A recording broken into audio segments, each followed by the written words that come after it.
എന്താല്ലേ world cup ആകുമ്പോൾ തൊട്ട് ഓരോരോ കളിക്കാരും ഓരോരോ സംഭവങ്ങളായിട്ട് ഇറങ്ങും. ചിലതൊക്കെ ഭയങ്കര രസമായിട്ട് നമുക്ക് തോന്നും.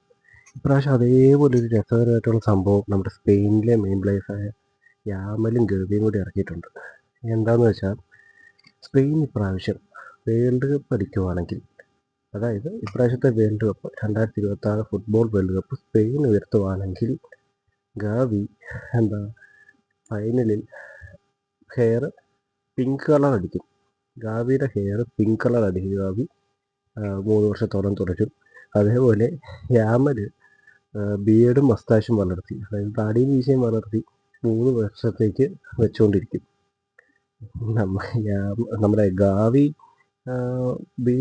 ഹെയർ പിങ്ക് അടിക്കുന്നത് ഓക്കെ, നമുക്കത് അക്സെപ്റ്റ് ചെയ്യാം. പക്ഷേ യാമൽ ഈ പ്രായത്തിൽ യാമലിന് ഇതുവരെ ആരും ബിയേഡും മസ്താഷും വെച്ചൊന്നും അങ്ങനെ കണ്ടിട്ടില്ല.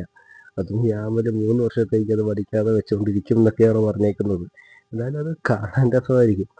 അവരുടെ ഒരു സന്തോഷം അത്രേ ഉള്ളൂ. എല്ലാവരും ഓരോ രസകരമായിട്ടുള്ള കാര്യങ്ങൾ പറഞ്ഞപ്പോൾ അവരൊരു രസകരമായിട്ടുള്ളൊരു കാര്യം പറഞ്ഞു.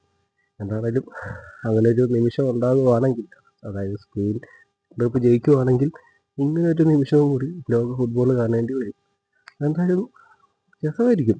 യാമലിനെ എനിക്ക് തോന്നുന്നു വീര മസ്താശയൊക്കെ ചേരും. ഗാവിക്ക് പിന്നെ എന്താണേലും ചെക്കൻ ചുള്ളനായതുകൊണ്ട് അതെന്തായാലും ചേരും. എന്തായാലും നമുക്ക് നോക്കാം.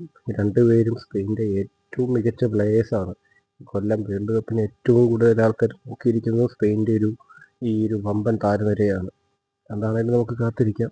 അവർ വിസ്മയങ്ങൾ തീർക്കട്ടെ, അവരുടേതായ ഒരു ഫുട്ബോൾ ലോകം സൃഷ്ടിക്കട്ടെ. സ്പെയിൻ വേൾഡ് കപ്പ് നന്നായി കളിക്കുവാണെങ്കിൽ സ്പെയിൻ തന്നെ ജയിക്കട്ടെ. അവരുടെ ആ പുതിയ രൂപം നമുക്ക് കാണുവാനിടയാക്കട്ടെ. Thank you.